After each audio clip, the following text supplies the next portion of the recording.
and put it on your eyes, masters. And very gently, whenever you're ready, slowly open your eyes and look at your palms. Thank you, thank you, thank you. Thank you very much, masters. Thank you for joining today's meditation. Let us all thank the masters, universe, and the energies we see today. Beautiful energies. Thank you. Thank you very much. Can you all hear me, or we can hear you? You can hear me? Okay. So I'm not using a double mic today. I'm actually in India. So I'm just using the voice. So it may be feeble a little bit here and there. So because of the Wi-Fi thing, if you are not able to hear or my voice is little feeble, right? Just let me know. Okay, that way I can adjust it. Right. So Bharati, we start the recording. Let's start the recording and we'll get going. Yeah, we started. Go. Started? Okay. So today we'll talk about the essence and the true wisdom of Seth Master. I know we had a series of Seth wisdom sessions, 4 sessions that we conducted last time with Madhav Rao Master. He beautifully explained and walked us through some of the concepts of it. Today, the discussion is more going to be the essence of what Seth is all about. What did he brought by channeling himself, right? He's a, let's talk about Seth, right? Seth is one of, Patriji actually said about Seth Master that he's probably the foremost astral master that is out there. And the education or the knowledge that Seth brings is highest on the order for Earth. So there is nothing above Seth, right? And he's also not one of the, is probably the greatest master that is available. Is what Patriji said. He speaks very high of Seth, and the wisdom is also very profound and very deep. It takes a lot of iterative discussions, or if you are doing, if you really want to get to the bottom of Seth's wisdom, we have a lot of pyramid masters, Seth Balakrishna sir, Madhav Rao sir, a lot of great masters in pyramid society. They talk about Seth wisdom. They profoundly expand the consciousness of Seth in the future, right? Because it takes quite a bit of a toll to really come up to speed on Seth wisdom. In terms of your own learning, in terms of your own experiences, in terms of your own practices. Because Seth talks, like one of the beautiful statements Seth has is you create your own reality. That came from Seth, and which is what Patriji also talks about it for most. Now let's talk very brief. Who is Seth? Seth is a non-physical consciousness or a teacher who communicated the spiritual aspects and the metaphysical teachings through one of the physical master who was existing at the time is Jane Roberts, right? An American writer in the early 60s and 70s, or up to 80s, I guess, right? She's been one of the master who had channeled Seth. I mean, Seth, he said his name is Seth, right? But the wisdom came through that, right? And then she channeled Seth in a very transfugal state, right? A deep trance state. And her husband, who is, Robert Butts, right? He documented the sessions. And then they structured these sessions into multiple different books. There's the whole suite of books that Seth has actually spoke about, right? His teachings primarily focus on consciousness, belief-based reality creation. How do you create reality through belief system, multi-dimensional self, and the nature of existence. Very, very deep subject. Anytime you touch, Seth wisdom, in one sitting, you won't understand it. I mean, we have to read it multiple times. I mean, even any spiritual master for that matter, If I'm just reading a book like a novel, you'll never get it, right? You got to read it 10 times, 15 times, 20 times. That is, say, it's very high wisdom, knowledge-wise. Some of the books, we in the society, we talk about Seth Speaks. Is one of the great book that's been out there. The nature of personal reality, then there is something called Seth Material. He has known the unknown reality. He spoke about, it came in 2 volumes. He also wrote lot of different, this one, right, about dreams, about evolution, about value of fulfillment. How do you bring it, the way forward, health wise, individual, the nature. So he had touched upon pretty much everything that humankind needs to evolve and become a spiritual master, or you become the the better self of yourself, right? Yourself.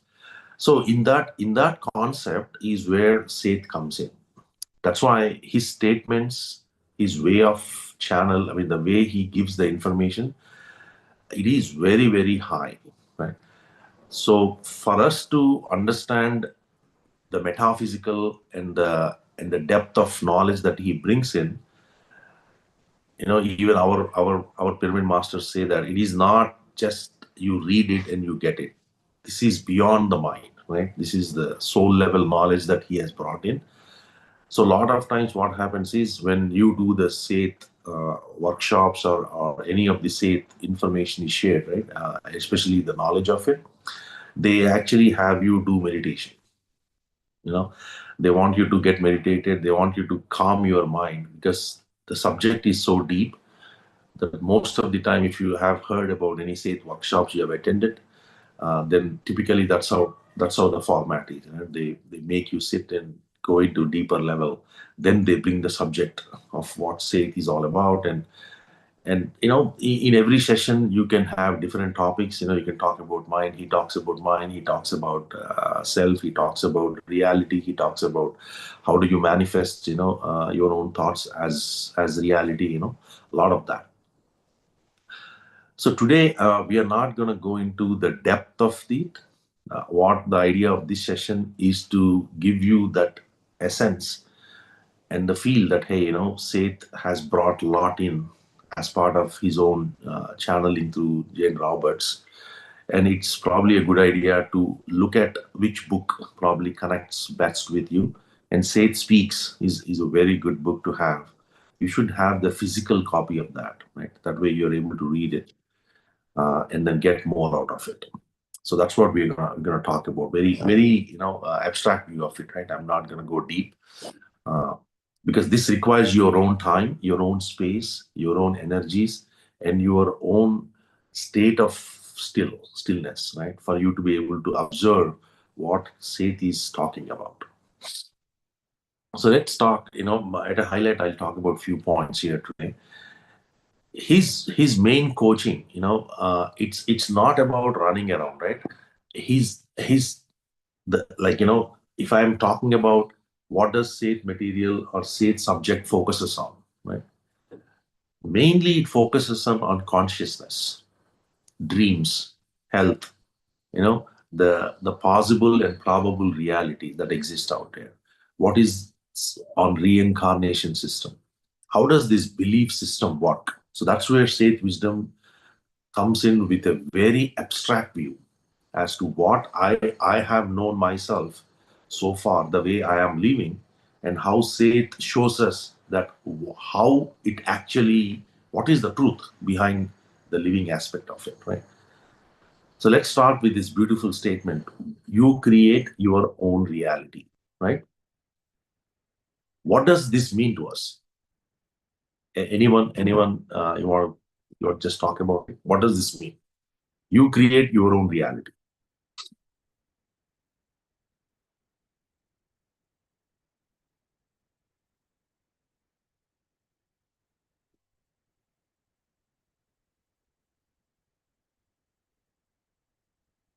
No one? Just give it a try. You create your own reality. What does it mean?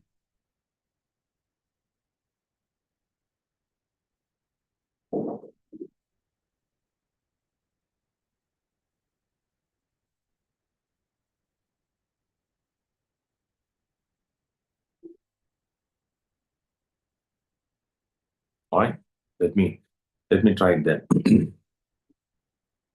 What do you mean you create your own reality? That means the the the subjective essence of that statement is basically your beliefs, your emotions, and your expectations out of it actively shape up your physical experience. Anything that you are physically experiencing today is a combination of your belief system, your emotions, and the expectations that you are. So the combination of that is your physical existence. That was you're living today, right? So the concept is very simple. Reality is not something that happens to you. Reality is not something that happens to you. It is something you are co-creating moment by moment. Just think about it, right? Every time a reality is happening in your life, that reality, whether consciously or unconsciously, you are co-creating it moment by moment, right? What you are yesterday is deciding your today. How you live today decides or begins the shape of your future, decides your future, how the future is going. Right? So in the concept as to, okay, how am I living my life is the conscious belief and then unconscious assumptions together form the events. It's a very profound statement, right? Your conscious belief system and the unconscious assumptions that you're making for life together form your life events. Everything that you get, everything that you're going through today, whether that is in a very worst thought process wise, or a negative, or a positive, or more like a miraculous living, it is because of you, your belief system, and then those unconscious assumptions that you've made. Right? Not knowingly, you're creating all that reality in the space of your mind is what is coming to you. That is what it means. You create your own reality. So the concept is very, very simple. What do we need to highlight here is the beauty, right? You get what you concentrate upon, period. There is no other main rule. There is no rule. There is no other rule. You concentrate what you want, right? When I want something, if I concentrate on that one, I will get it. But that concentration has to be very, very deep and very, very sincere and very focused. You should not have any other, you know. It's like I'll give an example, right? If a particular person believes that life is a struggle, a person who believes, right, who deeply, rooted, and he believes that life is a struggle repeatedly, what happens? That experience become his life, his or her life.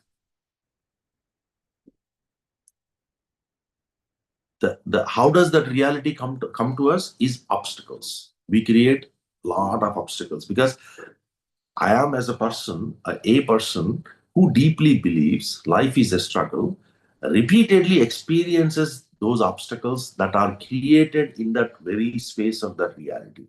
Because you are believing deeply that life is a struggle. So you will go through a lot of struggle in surviving, right? And one who expects, right? If there is one other person who expects solutions in life, finds unexpected help coming from wherever, right? Naturally. So it is that belief system, right? You create your own reality. Whatever you feel like life is a struggle, it will be like that. You say that life is very simple, sweet, happy, peace, you will get that. You will find that, hey, I have solutions to every problem. You will get solutions to every problem. It is here as to what you believe and how do you focus, right? Lot of times what happens, there is a misconception out there that whatever may be this, right, whatever is going on here in this drama has nothing to do with my reality. But the fact is, it has everything to do with the reality, because this is the source. In the reality, what you're going through is only an effect of it. The cause is here, the effect is what you're going through in life. And you're trying to change the effect, you will only go so far. It's a futile exercise. You cannot change the outcome without changing the thought process, thought patterns, the belief process. So that is the first one, which is also takes us into the next one, which is beliefs precede experience, right? It is a very, very deep statement. You have to, you can sit on this for a couple of days just to understand what this is all about. Beliefs precede experience. So it is absolutely essential that you have the rightful belief system within your structure to make sure that those experiences that you are going through are actually coming through your belief system. Knowingly, if you are able to bring the related belief systems for yourself, then you create a beautiful life for yourself. And unknowingly, if your belief system is cluttered, right, in whatever way, then your life will seem like it is miserable because of that belief pattern, right? What are the effects and what are the causes? Your beliefs are the causes. It's in a very simple way. Say it says, your beliefs are the cause, and the events that are happening in your life are the effects. That's it.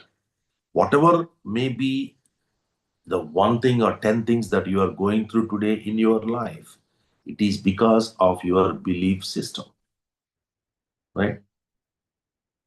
How do you explain this, right? How do you explain this fact of belief precedes experience, right? Thoughts when charged with emotion becomes a pattern. Thoughts when you charge with emotion, they became a pattern, and that pattern solidifies into our experiences,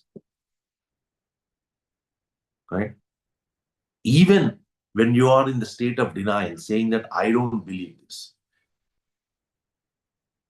can reinforce your hidden beliefs. That's how it works.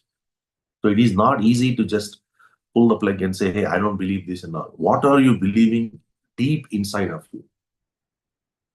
Because beliefs operate in our system, beliefs are so rooted and integral part of our living structure, and very deep in our culture, right? Wherever you are brought up.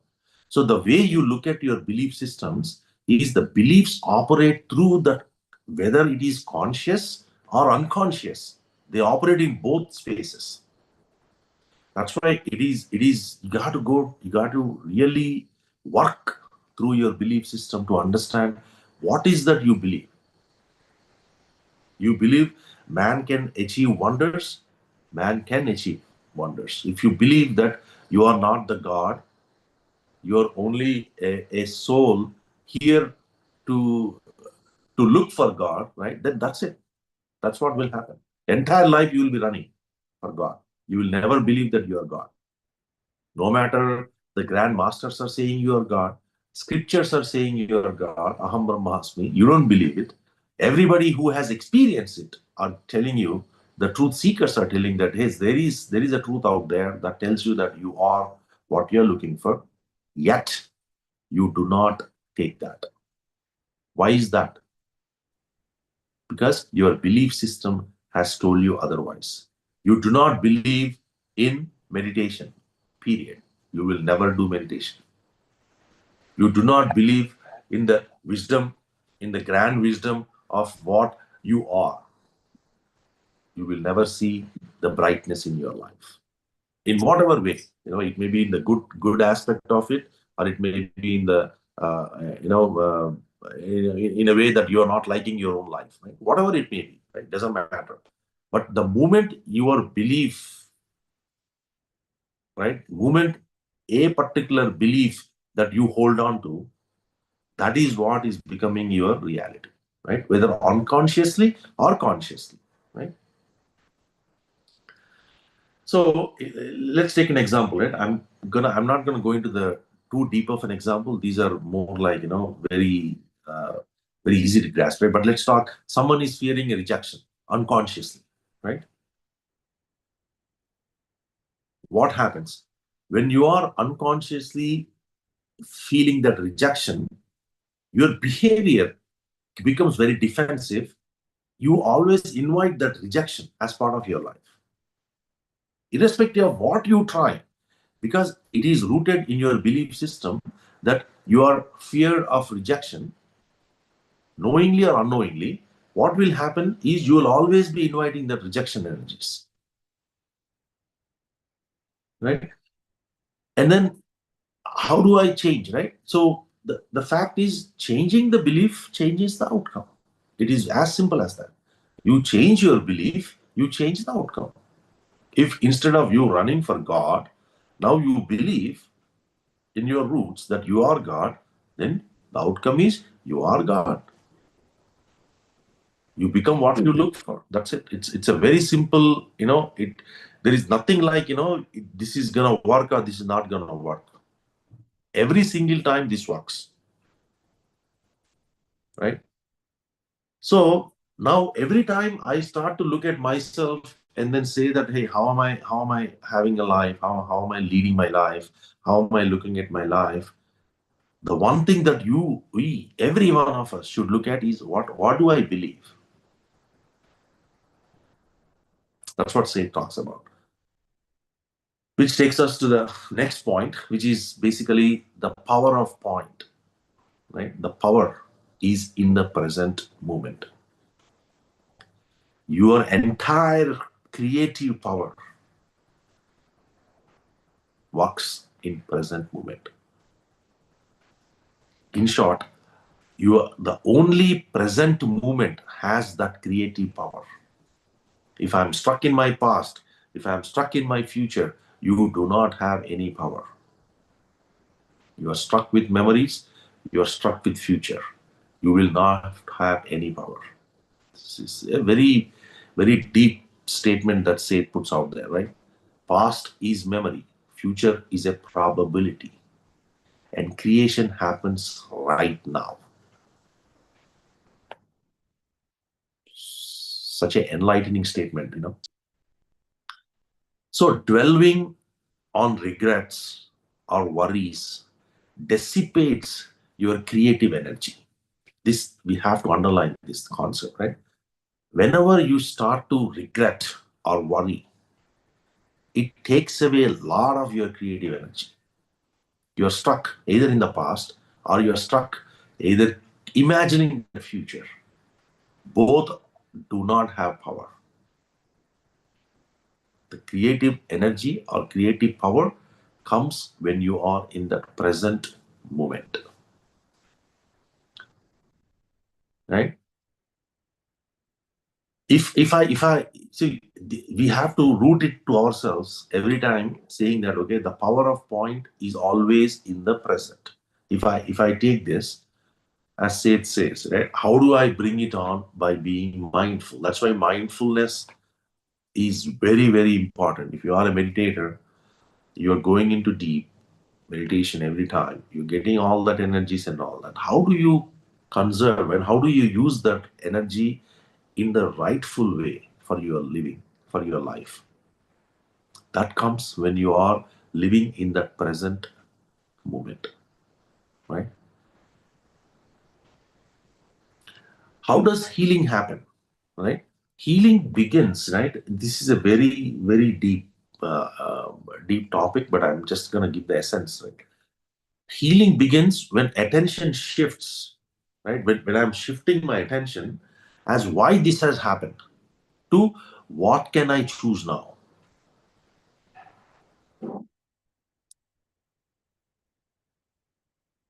Please write it down. This is a very beautiful statement, right? Say talks about healing begins when your attention shifts from why this happened to what can I choose now? What you choose now is your next reality. That's why only in that moment of now, you have that creative power. What are you creating your next movement to be? You're creating sadness, you're creating misery, you're creating a beautiful thought, or you're creating a love energies. You want to create, whatever it is. So if I say why this is happening to me, then you don't understand the belief, the concept of what we are talking, right? That's why Seth brought this beautifully, saying that the power of the point of power is in the present moment. So instead of trying to say why this is happening to me, this is happening because of you, your own beliefs, your own emotions, your own thoughts. The entire package is what is creating your reality. And I don't believe in that. Then you suffer the consequences of it. Instead of trying to put the attention, shift the attention towards to say that, hey, what can I choose now? Because I'm the one creating my reality. How do I want to create my reality in this very moment? Such a, you know, enormous, it's like entire, you're in the extreme left and you come to extreme right. That's how Seth is, right? I mean, he just gives you that wisdom in such a beautiful way that you cannot miss it.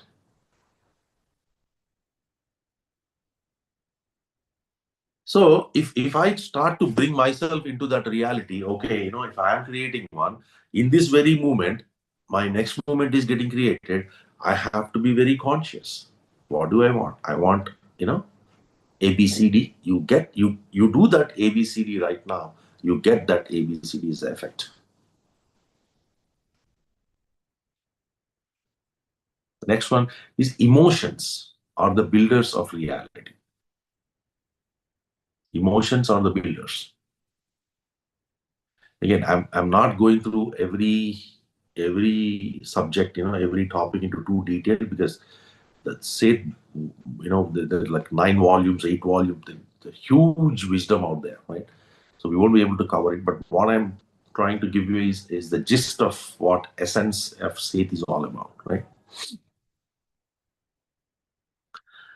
Why is that emotions are the builders of reality? What happens, right? In a very simplistic way, emotions energize thought into a form, right? It is the emotion that energizes your thought to become into a eventful form, right?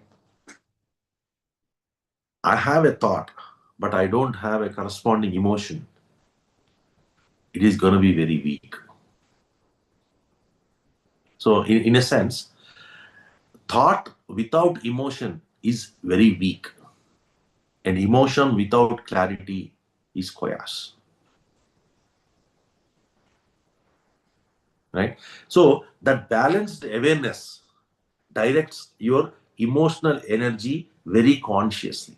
Hey, you want certain thing to happen in your life, and you emotionally get connected to that whole thing, right? Then you are giving that energy to that thought pattern, what you just brought in, for it to go and become a real thing. That's why, Seth talks about this suppressed emotions create distorted realities. Your suppressed that's why we say, hey, don't suppress your emotions, release them, let it go, let it go. The whole idea of meditation is to get out of that emotional depression, right? Burdened emotions. Hey, don't be heavy on your shoulders, heavy on your heart.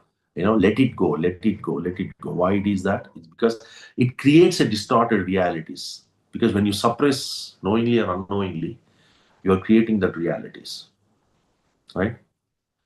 I'll tell you an example. It's a very simple way. When you suppress anger, it may manifest as illness or an external conflict that you create, right? That's why they say, don't suppress your anger, release it. That doesn't mean that you go shout at it. You at least accept and acknowledge it. Hey, I have this, I want to come out of it, in a very, very open mind, right? You're not suppressing your anger, you're just expressing it in a very different way by having a greater knowledge, a greater wisdom on that. So that is very, very important, right? Because if I don't acknowledge, right, how does I get clarity, right? If I acknowledge that anger, then what happens? It transforms into clarity and it creates that action. The action comes accordingly, right? So acknowledging that, hey, anger transforms into clarity and action. Very important.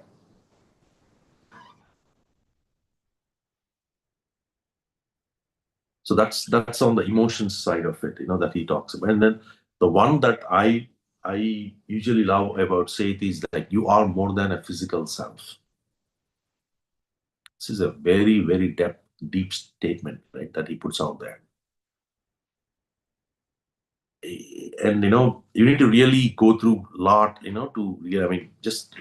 just not reading, right? Even in your experience, you have to know that you're more than physical self, right? Because you are a multi-dimensional self. The personality is a focus point of a larger multi-dimensional self, right? You exist simultaneously across time and dimensions, dreams, intuitions, the moments of deja vu, right? Or interactions of that very other aspect of yourself. All this happens to everyone. We just don't know the wisdom behind it or knowledge behind it. Right? The soul is not contained within the body.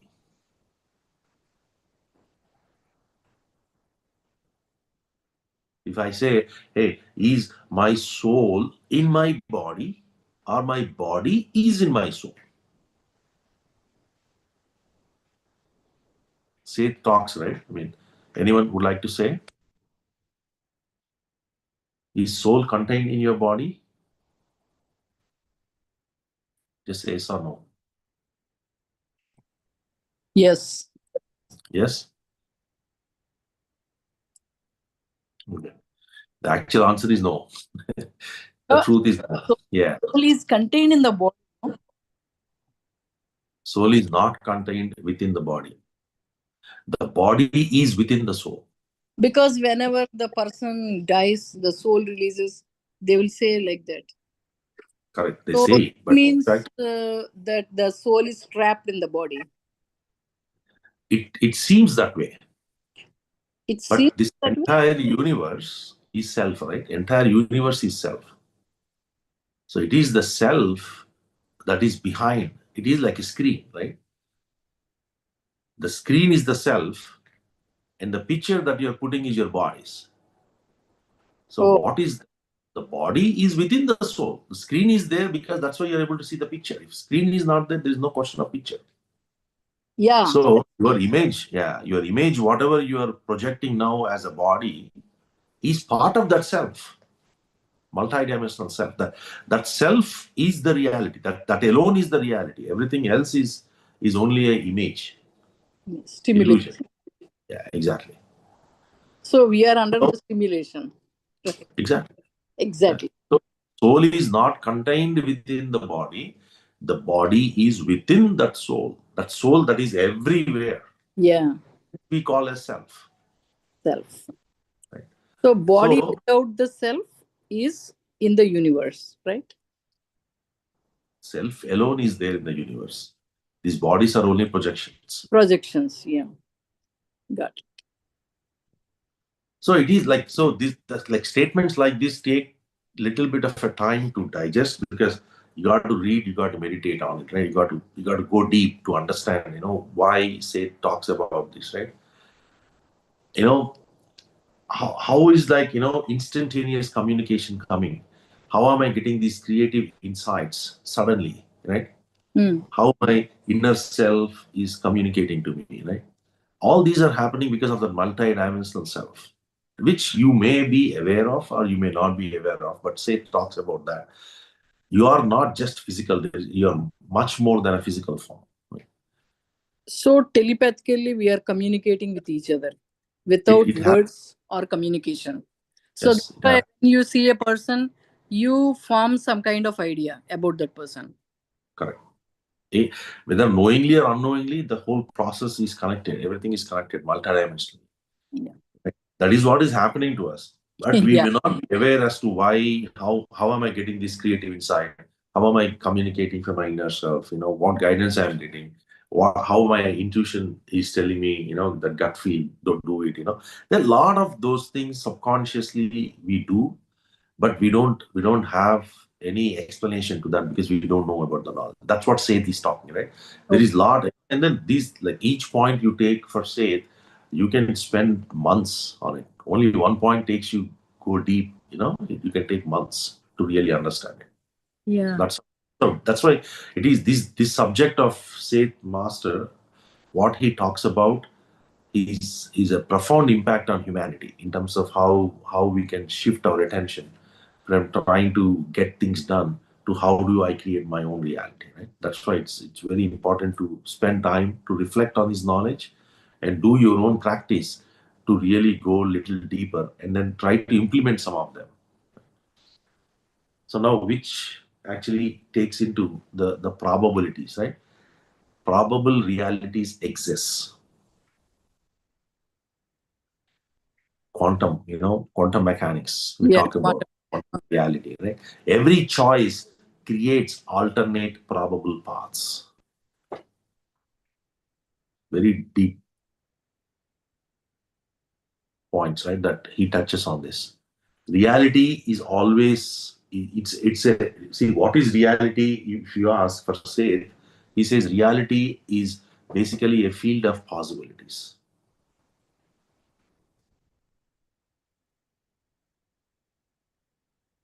So when you are making conscious choices, you are aligning to that specific version of the experience. That doesn't mean that reality does not have other experiences. There are infinite experiences in that reality, in the quantum field, that are available to you. And the one that you are consciously chosen or choosing to align, and that version, that specific version of experience will come to you. Yeah. That is So, what our dreams becoming reality. correct. So that's why, if you highlight this topic alone, right, and then try to go deep, so what does it mean? Means you shift your realities, not fate. Hey, I'm stuck with this ABC. I'm not able to get out of this ABC. I'm living a miserable lifestyle. I want things to happen my way, but they're not happening my way. I need this. I need that. I want to manifest it. Like so many things, but in your continuous day-to-day life that we want, but we are not able to get any of that because you are not shifting the reality. You are stuck in that fate. Hey, you keep saying, it's my fate, it's my fate. No, it is not. Seth is saying, fate has nothing to do with anything. You create your own reality. You shift that reality, your fate will change. It has to change. Because when you consciously choose to align with that specific version of the experience, and that becomes your life. Right now, whatever fate has given you, you have accepted it, saying that you are not in control, somebody else is in control. Seth is saying you are the one, knowingly or unknowingly, created yourself. So shift that reality, your fate goes away. You don't try to work on your fate, work on shifting your reality.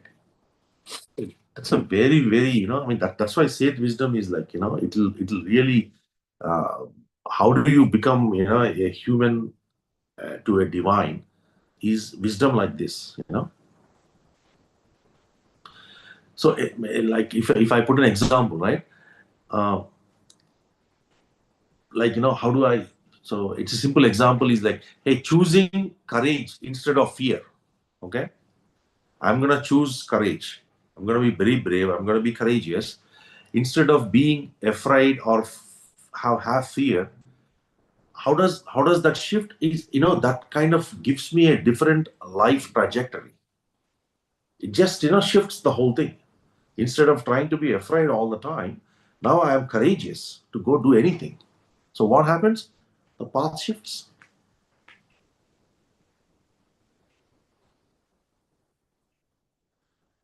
So if you go into his wisdom, he talks about various different examples. How do I shift my reality? What are the things that I need to do that? Every topic takes months and months of your own practice for you to at least even couple of points you want to bring it in. It takes a couple of years. So because this is the highest wisdom that is available out there on the earth. Right? There is nothing more beyond this. So for us to grasp that, like it's like every aspect of Bhagavad Gita, if I want to capture to myself, it's not gonna be. It just doesn't happen, right? You need a lot of experience, practical. You have to bring that into your life and implement it, sit on it, go through it, and realize it. Oh, this is how it happens. Every small thing takes time. So that's how he talks about. Every choice has alternate paths. So you choose what that path is, and then you go through it. And then next topic, I'll just touch upon what incarnation, reincarnation. So he talks about reincarnation is a simultaneous process, not a linear process, right? Your past, your present, and future lives exist right now. Wow, that's a very, very huge, right? Big statement. How is it possible? It is possible. That's what Seth talks about, right? Time is only so from his, if you read Seth, right, you go a little deeper, you understand. Time is only a psychological framework. He says, right? Lives influence each other energetically across incarnations. And the concept is you live your lives, all your lives, right? You live all your lives at once, at the same time. Again, I don't expect to have full conscious, knowledge by just talking about these statements here. But I think the point is, if you really got connected to Sage wisdom, you go read those books, right? For you to get, as an example, a fear without a cause, right? You have fear, but you don't have a cause. May originate from another incarnation's experience. It may be deeply rooted within you. In your past, you probably have done something, Now that is coming into effect in the present as a reality, and you're struggling to understand why this is happening. It can be an incarnation experience, right?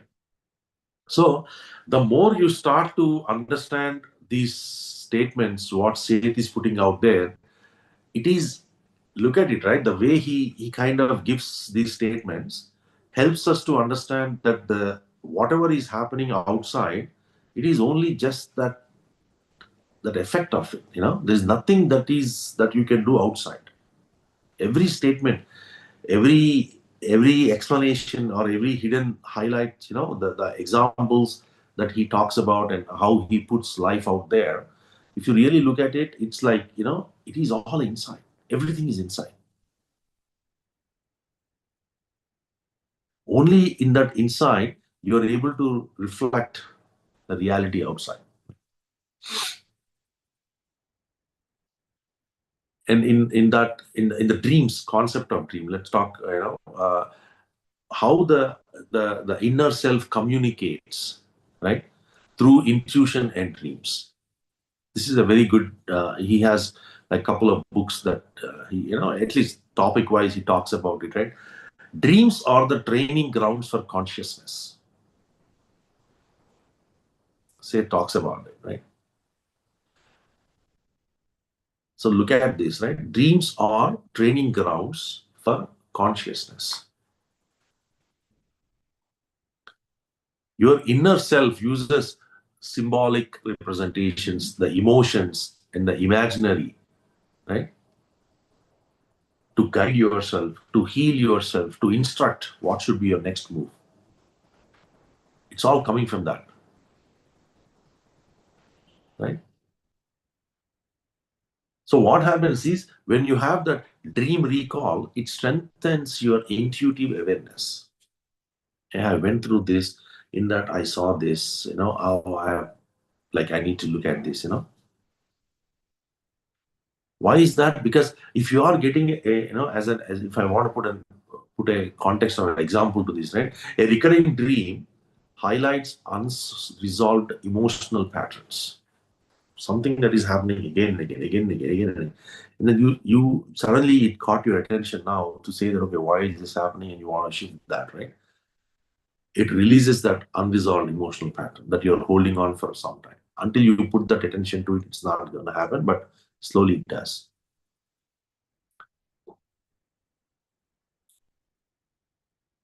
So again, we don't expect that you just listen about this and then say, hey, I got this, right? It is not going to be that simple. It really takes a lot of cycles for you to go take one statement and then go deep, spend time on it, reflect on it, and then practice on it so that you become that, right? Whenever you look at it, see, right now we were talking about the focus of how do I shift my reality, right? And how do I bring that perspective into my reality? Something that I do not like is happening in my life. Something that is very good is happening in my life, right? We are always connected to that effect aspect of it. And then in that context, you're saying that I like it, I don't like it. And the way we need to look at it, at least Seth talks about all reality is essentially good and meaningful. There is no concept called punishment in universe. The concept is only very simple, learning. You are learning all the time. So what happens? Even suffering serves expansion. When you understand it consciously, that's the most important part here. What we lack is that understanding. That's why truth has to be heard again and again, again and again, again and again, until it becomes your reality. Until you become that, you have to keep hearing. There is no other alternative. Because something that you are expressing, it is not in the expression, it is in the living that you bring that, right? If we say, hey, there is no punishment in the universe, only learning, what does it mean? It means nothing. But when you try to go deep and try to reflect on it, you start to realize that, okay, even suffering serves expansion when understood very consciously. What is guilt? What is fear? They are learned distortions. You're getting your, it's like, I'm shifting myself. Yeah, you're not now. Whatever the fear you're coming, whatever the guilt that you are carrying, these are all learned distortions.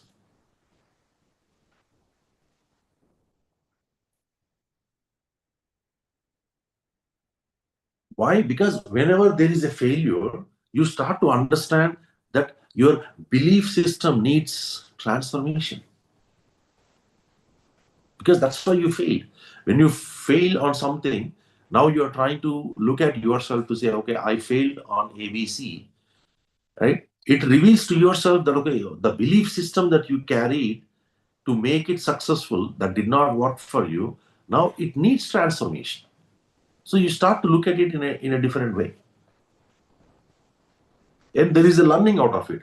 Okay, I failed. Okay, next time when I do this, I have to bring ABCD or 1, 2, 3 or XYZ, and then you transform your belief system. That way your reality shifts. As simple as that.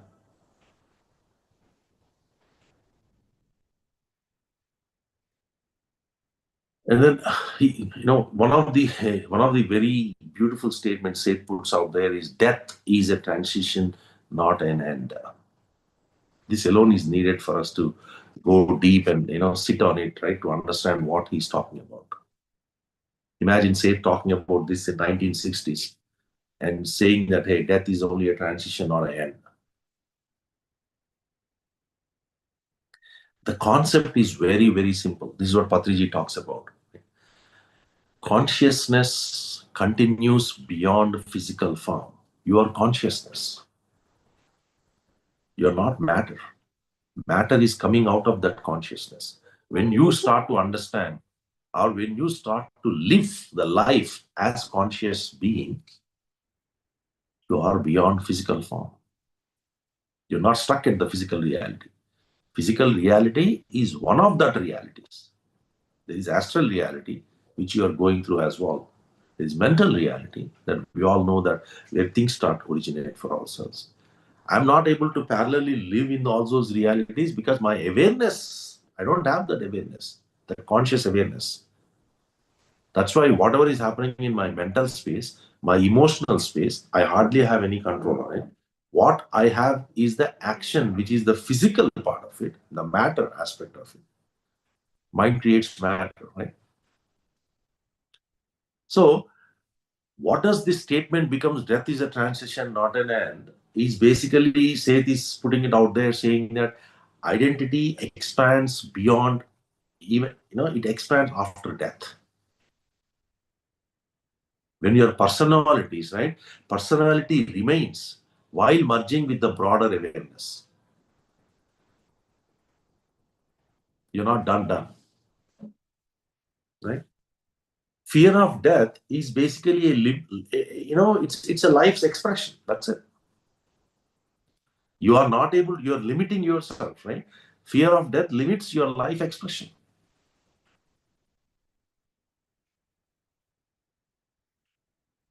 If you talk, I mean, there is like lot of deep analysis has been done, right?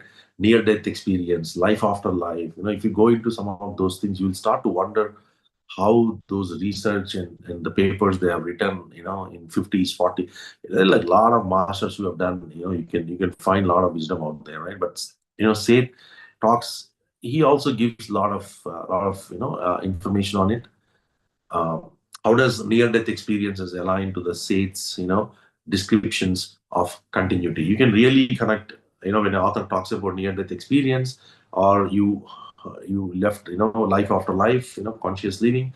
If you read some of those things, right, you can easily align to Seth wisdom to say, oh, okay, so that is what Seth was talking about, and that here you are, a live example of ABC person going through it, and that's how he got shifted into that alter life after life, and then he came back, especially coma patients who go through that, near death experiences. A lot of that has been documented evidence now, right? So it is very, very deep to say that, okay, death is a transition, not an end. You have to experience it in your deeper state when you shift your reality, right, from physical state to the metaphysical state. And those who experience it will know that, that's why astral travel is one of that. When you do astral travel, it helps you to understand in a very deep way that you are not physical anymore. So death does not bother you much anymore, because death is only a shift of that form, right?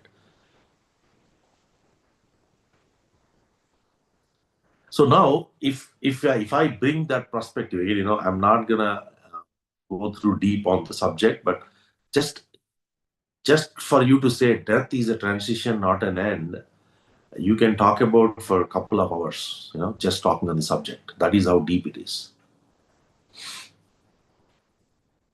Yeah, Anil Garu, I have questions. Some people say death, like someone got moksha, so there is no transition. Is a true statement? So what happens, ma'am? What is moksha? Means you are merging with that supra, the higher realities, right? Whatever that awareness, that boundless awareness is there, when you merge with that and you stay that way, that is moksha, right? Yeah. So until that happens, you keep taking that incarnation. Incarnation, reincarnation is a natural cyclic process that all of us keep doing it based upon what you live, that impressions, right? Whatever the impressions you are living now will create your future. If there is no impression to live, you are in here, in the entire your system, you're saying that I am that boundless entity, I don't have any impressions, I don't have my own identity here. My identity is universe. Then there is no need for you to come back. That's what happens when that is moksha. Moksha means you have identified yourself that you are not a limited self, you are universal self or unlimited self. When that happens as experience, then that is moksha. Until that happens, you will come into this cyclic process because you have identified yourself. Right now, you're identifying yourself saying that I am so and so, and rest is all there. You keep taking, you keep coming back. So when like Patriji or Bhagavan or Nisargadatta Mahana, any of the grand masters or enlightened masters you see, they don't have an identity anymore. They don't have their own impressions anymore. Their impressions are universal. That's it. They are merged with that universal self, and they live like that. That's why they don't carry any emotion. They don't carry any kind of active. Whether there's nothing like dislike. I need this. I don't need. Nothing like that. They just live in the moment, and it's like universe. It's a flow of energy. That's it. When we get to that state, that is called enlightenment. That is called moksha. Like it is like there is no I identity. It's no I, So only I am. merging with the higher self. Higher self. Correct. Then only when there is no I, so you became self-aware of what you are, and you will ultimately end up with the superconscious. Correct.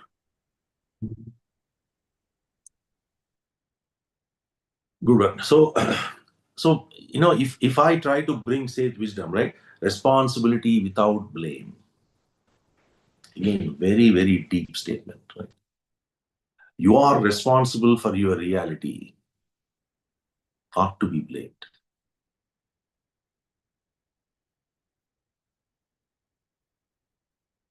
Because when I start to blame somebody, when I start to blame my incidents, when I start to blame my situations, what you are doing is you are disempowering your growth. Very, very, again, you have to sit on this, and try to understand what Seth is talking about, right? Responsibility empowers your choices. When you take responsibility, it empowers. You're taking the power. When you start to blame, you disempower your growth. You're basically stopping your growth at that point, saying that I'm stuck. That's it. Whatever may be that, right? In our relationships, in our daily life, in our situations that we go through, the kind of life pattern that I am leading through here, you are created that life pattern. What you are dealing through right now, you created it. Nobody to blame. You are 100% responsible for the state that you are living today. You are the only one. And you only have the power to change it, to shift it. No one else has the responsibility. If you are thinking that there is something else, there is someone out there, there is some kind of power that comes and helps me to change, or helps me or pushes me, then you are not getting it. That's not truth. Because Seth talks about truth, right? Then it is like you are giving your power away to someone else to say that, okay, change my life. It is not gonna, it will never happen. That's why self-compassion accelerates the transformation. It's a very simple statement. Self-compassion accelerates your transformation. Why? See, if I take an example, right? Let's take an example on this, right? Again, reflect on this. These statements are very, very deep, so you won't be able to grasp it in one, listening. You got to sit on this for some time. See, I'll give you an example. Illness. See, a lot of times we curse illness. We curse that illness is a fate. Illness is like, I don't want this. I did. Illness is not your fault, right? But it is an invitation to examine your inner patterns. Think about it, right? You are struck deeply going through lot of poison is inside of you, lot of negativity, lot of worst kind of thought patterns you have created over a period of time. You have polluted your own system. How do I take it out? Right? Because when you have struck with that kind of emotional, negative worst emotions, you are carrying yourself in a deep rooted way, what happens? It has to come out, it has to. Only when it starts to come out, there is an open, there is an opportunity for us to learn out of it. Otherwise, it gets stuck within us. It's gonna create a miserable life for us. Right? So with that inner patterns, when I start to examine those inner patterns, that is what illness is all about. That illness, whatever you carried inside of you over a period of time, whether it is thought patterns or emotions or actions, whatever it is, that is now starting to come out. It is that illness is helping me to learn out of it so that I am growing. So how do you get out of illness? With the knowledge that you have to understand that, okay, this has come to me for a reason, and I have carried this for so many, generations to come, or incarnations to come, or years to come, whatever it may be. And now it's an opportunity for me to release it. Let me understand this illness and then try to release it. Instead, what you do, you suppress it.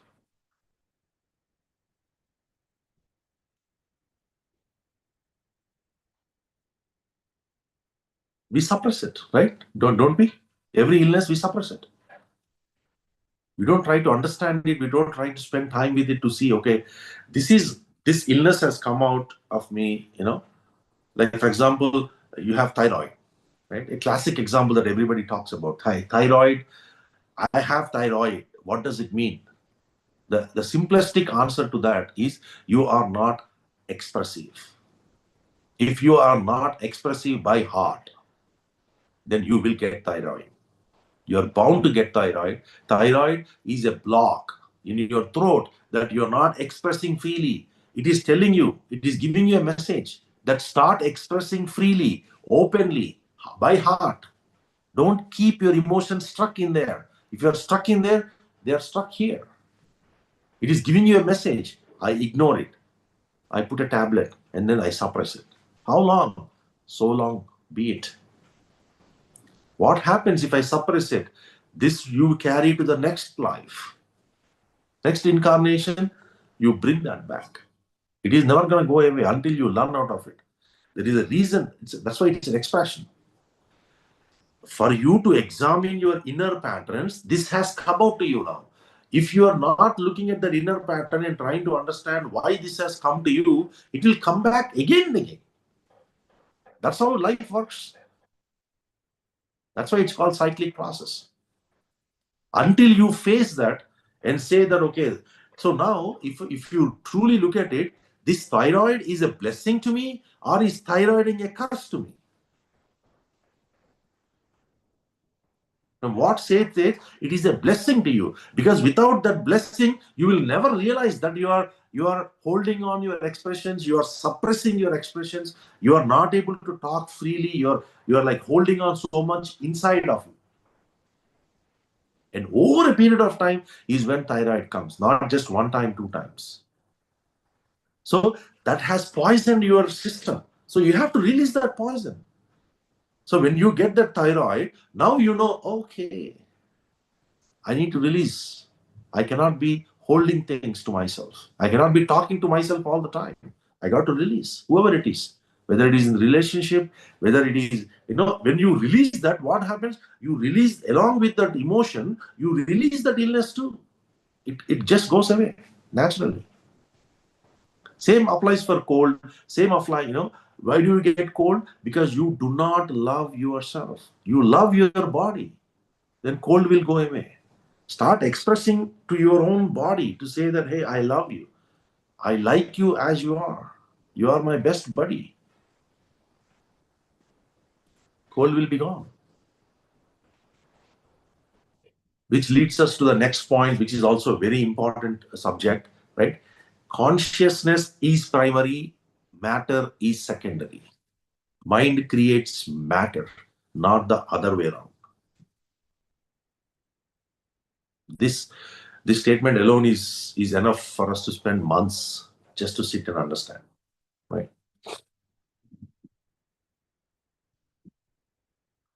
The physical laws that you are going through are emerging, are coming from your deeper psychic laws.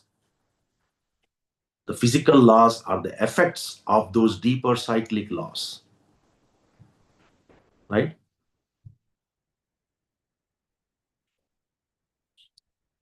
The difference between, when I look at consciousness and when I look at science, you have to understand, we have to spend time to understand the reflection of the reality, right? Because, science studies the effects. What is science is about when something happens, they go back into the reason as to why it studies the effect aspect of it. But consciousness does not study the effect of it. Consciousness studies the cause of it. What caused to get this effect? That's why consciousness is much more, that's why that is primary. Science is only catching up, right? Science always will be catching up. Why? Because science is in the effect.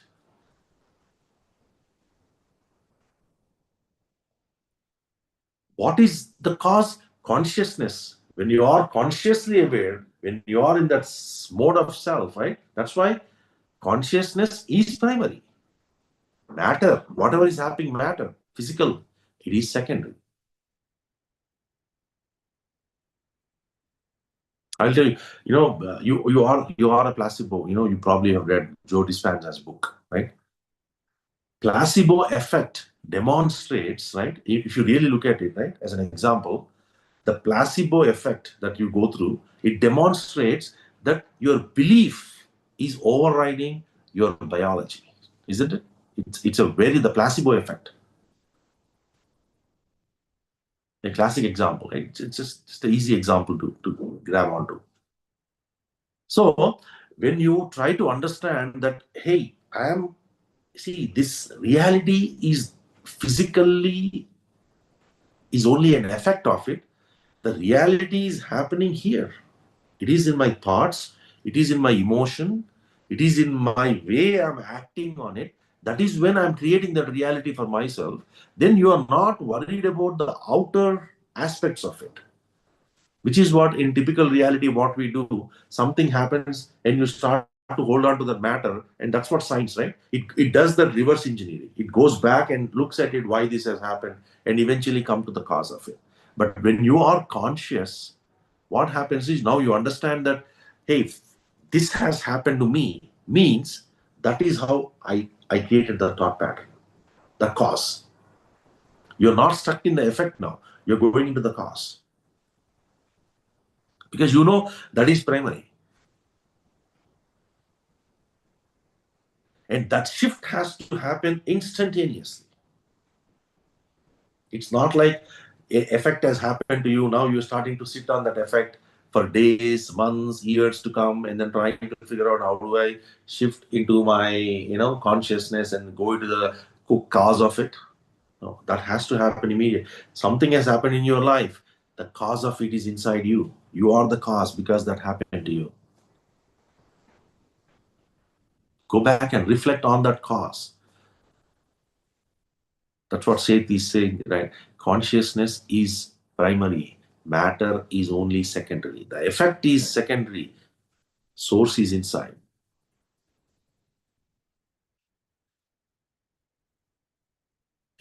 Again, a very deep subject, I don't expect that, that's why I'm not trying to make it more, I wanted to make it more meaningful and attractive.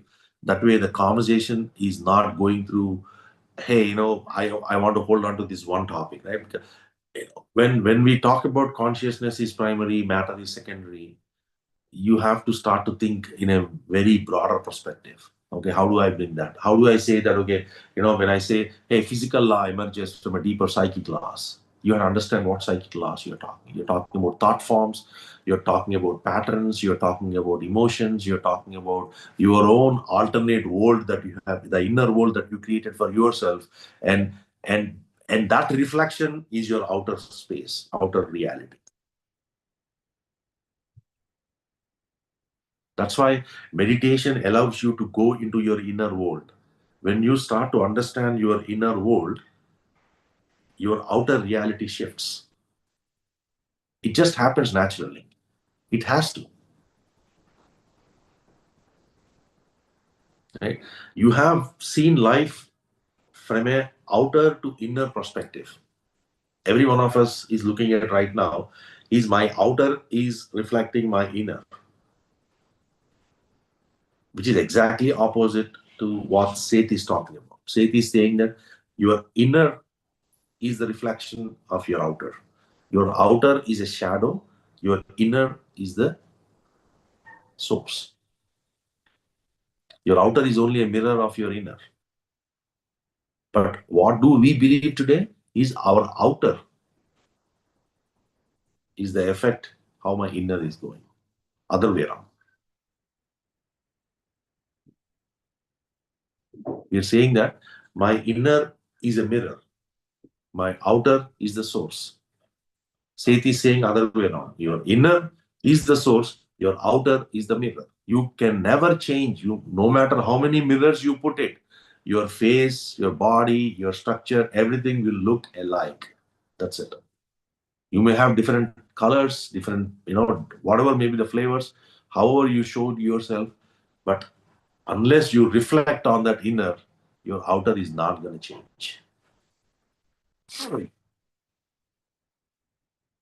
So again, I've just touched upon not even scratched the surface of sage wisdom.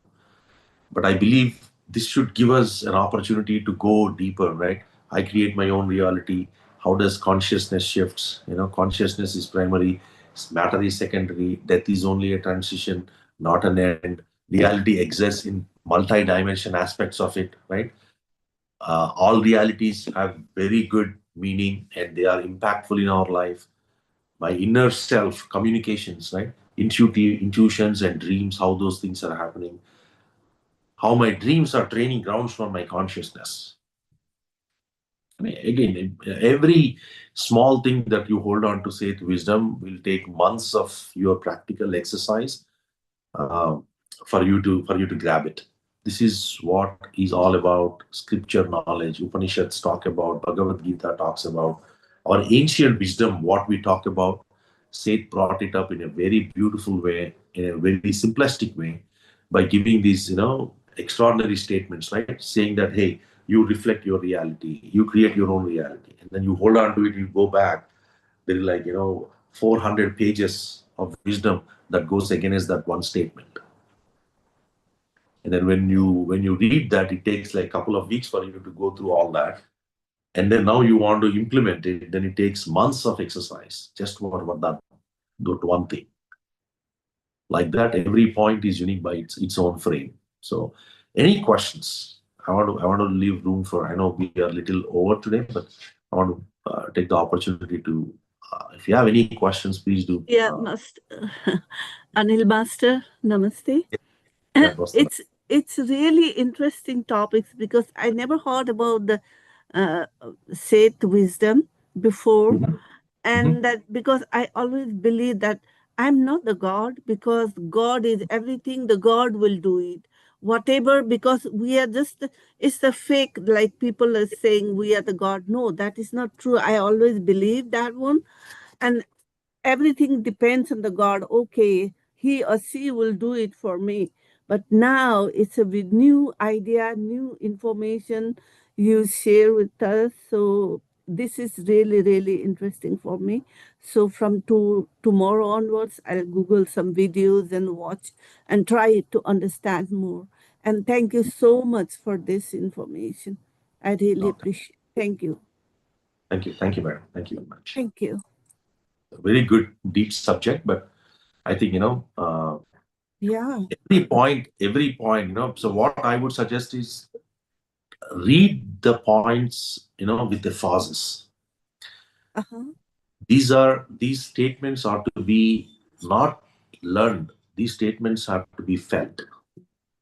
Oh, okay. If you understand what I mean, you have to feel it. You have to feel like when he says, right, death is a transition, not an end. You have to feel it. Oh, okay, what Seth is talking about and how that reflects. So that's why take time to pause yourself. Don't just read like a novel or any other book. Read one line 2 3 times until you get the essence of it. I mean, you understand what he's trying to tell, right? You mean go with the statements? What is that, man? You mean go with the statements to Exactly. Go with this understand? statement. Okay. Go with this statement. When he starts to explain it, take pauses between. Don't just read it like, sentence by sentence. Don't do that. Just read one line and say, hey, when he says, hey, the soul is not contained within the body, right? The body is within that soul self. Okay. Now take a pause and then reflect on it, what he meant. And then now read the explanation to go through it to see, okay, why he's saying that and why does it really make sense to you what he's saying it. Without that reflection, without that connection, becomes more like a mechanical work, because these are taught at the highest level. The wisdom is also at the highest level. You have to connect to that higher level. That means that you have to be aware, you have to be consciously aware when you're reading those statements and reading the explanation. If you are distracted, you're not going to get anything out of Sage's wisdom. Okay? What about the video watching? Same thing, madam. I mean, whether you're watching a video or you have to pause your videos. After a statement comes, you have to pause it and then reflect on that to feel it, whether you really, okay, he's saying that, okay, you create your reality. It's the simple statement. Okay. What does it, you create your reality mean, right? Then he gives explanation. He talks about 3 points. If you listen to that, say you create your, he'll give you like 10 points, one boom, boom, boom. And then you heard about 10 points and you don't have time to reflect on it. Then there is nothing coming out of it. It's just a pass through. It cannot be a pass through. When you start to feel it, every statement that he's putting out there, every explanation that is out there, and then you try to ponder on that statement, then you have your version of it now. With that version comes the implementation. Then you start to practice it. Okay. Thank you. I'll do it. Thank you so much. Thank you, madam. Any other questions?